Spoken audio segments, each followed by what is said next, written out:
വലിയൊരു ജനക്കൂട്ടത്തെ ആയുധങ്ങൾ ഉപയോഗിച്ച് മാത്രം നിയന്ത്രിച്ച ശീലമുള്ള പോലീസുകാർക്ക് ശബരിമലയിൽ ഇത് വ്യത്യസ്തമായ അനുഭവമാണ്. ഇതൊന്നുമില്ലാതെ ലക്ഷക്കണക്കിന് തീർത്ഥാടകരെ നിയന്ത്രിക്കുക, ഒപ്പം ഇവർക്ക് സുരക്ഷയും നൽകുക. മറ്റിടങ്ങളിൽ നിന്ന് വ്യത്യസ്തമായി 18-ാം പടിയിലെ ജോലിയാണ് ഏറ്റവും ശ്രമകരമായത്, തിരക്ക് വർദ്ധിക്കുന്ന സാഹചര്യങ്ങളിൽ പ്രത്യേകിച്ചും. 2000-3000 പോലീസുകാർ ഉദ്യോഗസ്ഥരുള്ളതിൽ അതിൽ നിന്ന് സെലക്ട് ചെയ്തിട്ടാണ് ഏറ്റവും പ്രാവീണ്യമുള്ള ആളുകളെ പ്രത്യേക പരിശീലനം കൊടുത്തിട്ടാണ് 18-ാം പടിയിൽ നിയോഗിക്കുക.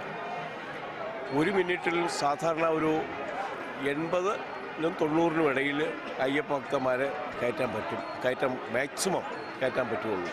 4 മണിക്കൂറിൽ 30 പേരടങ്ങുന്ന സംഘമാണ് സേവനത്തിലുണ്ടാവുക. ഒരു സമയം 10 പേർ പടിയിലുണ്ടാകും. 10 മിനിറ്റാണ് സേവന സമയം, 20 മിനിറ്റ് വിശ്രമവും.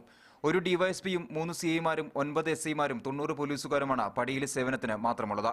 ഇവരെ സഹായിക്കാൻ 20 പേരുടെ സംഘം വേറെയുമുണ്ട്. 18-ാം പടി വഴി അയ്യപ്പ ഭക്തന്മാരെ കയറ്റിയാൽ മാത്രമേ എത്രത്തോളം കയറ്റി വയ്ക്കുമോ അത്രയെങ്കിൽ മാത്രമേ ഈ ലക്ഷക്കണക്കിന് അയ്യപ്പ ഭക്തന്മാർ ഈ സീസണിൽ തിരുസന്നിധിയിലെത്തി ദൈവസന്നിധിയിലെത്തി പ്രാർത്ഥിച്ചിട്ട് തിരിച്ചു പോകാൻ കഴിയും.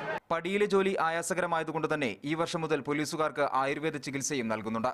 ഓരോ ദിവസവും സേവനം കഴിയുമ്പോൾ സന്നിധാനത്തെ ആയുർവേദ ആശുപത്രിയിലെത്തി ചികിത്സ തേടാം. 18-ാം പടിക്ക് താഴെ ഒരു ഡിവൈഎസ്പിയുടെയും 3 CIമാരുടെയും നേതൃത്വത്തിൽ 30 പോലീസുകാരും സേവനം ചെയ്യുന്നു. ക്യാമറ പേഴ്സൺ വിഘ്നേഷിനൊപ്പം മനേഷ് മൂർത്തി, മീഡിയ 1, സന്നിധാനം.